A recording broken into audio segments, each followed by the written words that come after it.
14 साल की बच्ची और उसके इलाज के लिए सिर्फ महिलाओं को ही अनुमति। लेकिन ऐसा क्यों कि उस बच्ची के मन में पुरुषों के लिए इतना डर था। पुरुषों का नाम लेते ही जैसे वह डर जाती थी, सहम जाती थी, एक कोने की तरफ भागने के लिए मजबूर होने लगती थी। घटना भी कुछ ऐसी घटी थी। 14 साल की बच्ची और 14 लोगों ने उसके साथ जो वारदात को अंजाम दिया, शायद कोई भी बच्ची इतना ही सहम जाएगी। मैं आपको जो ये सच्ची घटना बताने जा रहा हूँ, शायद यह दिल्ली के निर्भया कांड से भी विभत्स घटना है। लेकिन जिस तरीके से उसके दर्द को बयां उसने किया, सुनने वालों के आंखों से आंसू छलक पड़े। नमस्कार, मैं गौरव श्रीवास्तव और आप देख रहे हैं नेशन स्टेशन। आज मैं आपको एक ऐसी सच्ची घटना से अवगत कराने वाला हूं जिसे हर बच्चे को, समाज के हर युवा को जरूर जान लेना चाहिए, खासकर बच्चियों को, महिलाओं को। क्योंकि जिस तरीके की घटना है उससे कहीं ना कहीं एक हमें शिक्षा भी मिलती है और हमें कुछ जानकारियां भी मिलती हैं, जिसे जानकर हम समाज के प्रति अवेयर हो सकते हैं। 14 साल की बच्ची पुणे के रेलवे स्टेशन पर अपने दोस्त से मिलने के लिए अपने घर वालों के अनुमति के बिना पहुंची थी। रात के लगभग 10 बज गए थे और उसका दोस्त तब तक नहीं पहुंचा था। दोस्त के ना पहुंचने के कारण वह इतनी डर चुकी थी, इतना परेशान थी कि शायद कोई भी आदमी अगर उसका हालचाल पूछता तो वह उसे अपना समझ बैठती। कुछ ऐसा हुआ भी। एक ऑटो वाला उधर से गुजर रहा था। उसने अकेली लड़की को देखकर उसकी समस्या को पूछा। लड़की इतना भयभीत हो चुकी थी कि उसने कहा, मैं अपने दोस्त से मिलने आई थी, लेकिन उसका दोस्त अभी तक नहीं पहुंचा है और उसी का इंतजार कर रही है, जो कि अपने घर वालों से बिना बताए वहां निकली थी। ऑटो वाला वहां से जाता है और 10 मिनट बाद वापस लौटता है। ऑटो वाले ने बच्ची से कहा कि आपका दोस्त बाहर खड़ा है और काफ़ी शर्मिंदा है क्योंकि वह नहीं आ सका, वह आपको बुला रहा है। बच्ची इतना सहम चुकी थी, डर चुकी थी, इतनी देर से इंतजार कर रही थी, उसने भी उस ऑटो वाले पर भरोसा किया और उसके साथ जाने को तैयार हो गई। क्योंकि बच्ची काफ़ी देर से खड़ी थी तो भूख और प्यास दोनों लाजमी थे। ऑटो वाले ने उसको पानी पीने के लिए दिया। बच्ची ने पानी पिया, लेकिन उसे नहीं मालूम था कि वो जो पानी पी रही है उसमें कुछ नशीला पदार्थ मिला हुआ है। बच्ची धीरे धीरे थोड़ी ही देर में बेसुध होने लगी। ऑटो वाला उसे तब तक अपने ऑटो के पास तक ला चुका था और ऑटो में बैठा करके जंगल की तरफ निकल गया। ऑटो वाला एक होटल पर ले जाता है जहां पर लगभग 11 लोग पहले से ही मौजूद थे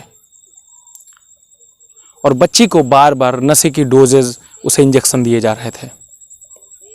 लगभग 24 घंटे तक 12 लोगों ने बारी बारी से बच्ची का बलात्कार किया। जब तक बच्ची होश में आती तब तक उसके साथ बलात्कार हो चुका था। उसके शरीर पर एक भी कपड़े नहीं थे। चिल्लाने की आवाज़ें शायद होटल के बाहर तक जा ही नहीं पा रही होंगी, क्योंकि उसे जब भी होश आने लगता उसे नशे की डोज दे दी जाती थी, इंजेक्शन दे दी जाती थी। उन 12 लड़कों में लड़की की संवेदना को देखते हुए एक लड़के को दया आ जाती है। वो लड़का उस लड़की को दादर रेलवे स्टेशन पर छोड़ देता है। उसे लगा कि इसे यहाँ पर छोड़ देंगे तो शायद हम सेफ बच जाएंगे। लड़की की दुर्दशा देखकर वहाँ पर मौजूद रेलवे के सफाई कर्मचारियों ने उसको मौका देखकर उसे अपने हवस का शिकार बना दिया। मतलब 12 लोगों ने पहले ही उसके साथ बलात्कार किया था और 2 सफाई कर्मी उसकी दुर्दशा को देखकर, चूंकि बच्ची एकदम बेसुध हो चुकी थी, उन्होंने भी उसके साथ बलात्कार कर दिया। 14 लोगों ने जब बारी बारी से बच्ची के साथ बलात्कार किया, आप सोच सकते हैं कि बच्ची की स्थिति क्या हो गई होगी। 14 साल की बच्ची और 14 लोग। उन सफाई कर्मियों ने उत्तर की दिशा में जाने वाली ट्रेन में उस बच्ची को बैठाल दिया, जिसका लास्ट स्टॉपेज चंडीगढ़ था। काफ़ी डरी सहमी सी बच्ची कोने पर बैठी हुई काफ़ी डर से काफ़ी लोगों को घूर कर देख रही थी।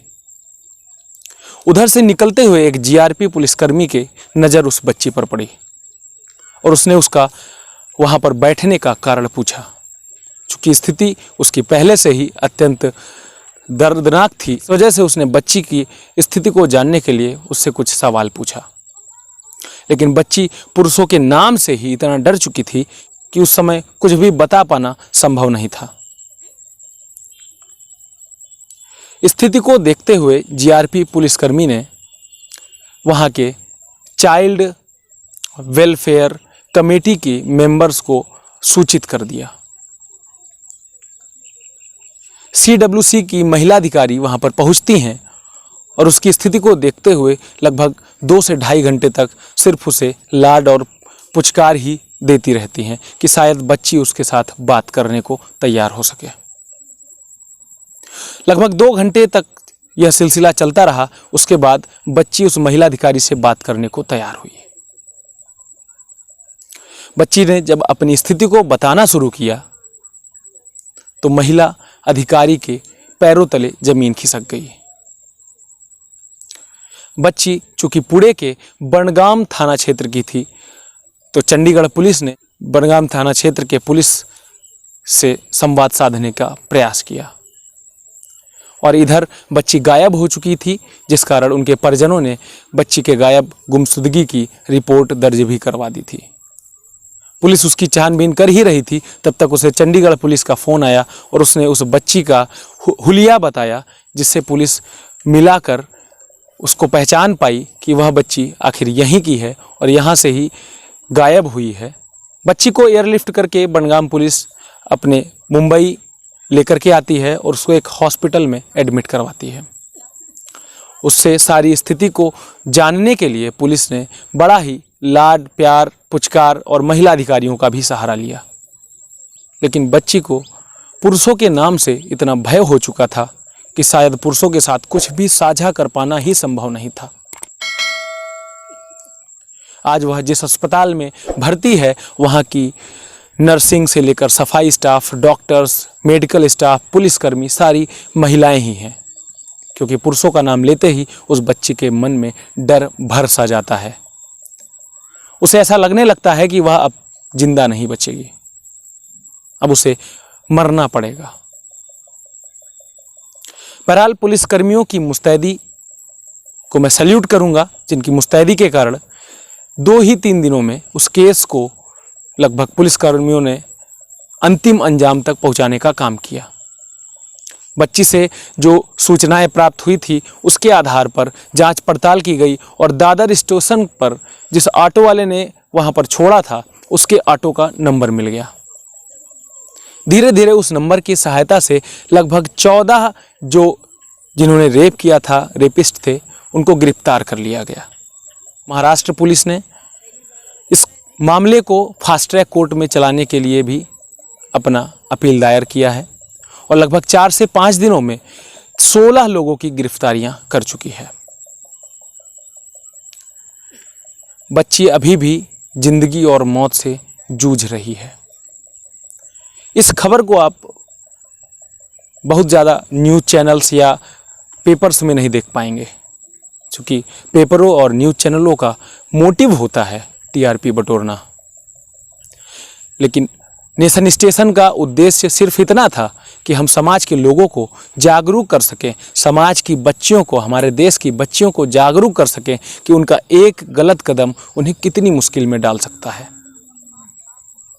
नेशन स्टेशन के माध्यम से मैं गौरव श्रीवास्तव आप सभी से अपील करना चाहूँगा कि आप सभी अपने गार्जियन, अपने पेरेंट्स के अनुमति के बिना कहीं पर भी असुरक्षित तरीके से कहीं पर भी ना जाएं और कोशिश करें कि यदि साथ में कोई जा सकता हो या अपनी जानकारी हो या कुछ सूचनाएं हो तो वह अपने परिवार वालों से साझा करते रहें। आप सभी लोग सुरक्षित रहें। इन्हीं शुभकामनाओं के साथ मैं आप सभी से विदा लेना चाहूँगा। यदि आप हमारे चैनल पर नए हैं तो चैनल को सब्सक्राइब कर लीजिएगा, बेल आइकन दबाइएगा। और समाज के लिए मैं आप सभी से अनुरोध करना चाहूँगा कि इस वीडियो को हर वर्ग के लोगों तक पहुँचाने का काम करें, इससे हमारे देश की बच्चियां सुरक्षित हो सकें, उनमें जागरूकता आ सके और आपका एक सहायता बच्चियों की ज़िंदगी को आबाद कर सकता है। यदि आप हमें फेसबुक पर देख रहे हैं तो पेज को लाइक करना ना भूलें। इसी के साथ आप सभी से लूँगा विदा। यदि आपको वैध समस्या है तो हमें ट्वीट कर सकते हैं @गौरव नया लुक के नाम से, या फिर हमारे कमेंट बॉक्स में भी लिख सकते हैं। हम आपकी हर वैध जेन्युइन समस्या को लेकर के शासन प्रशासन के कानों तक आपकी आवाज़ को पहुंचाने का काम करते हैं। नमस्कार, जय हिंद, जय भारत।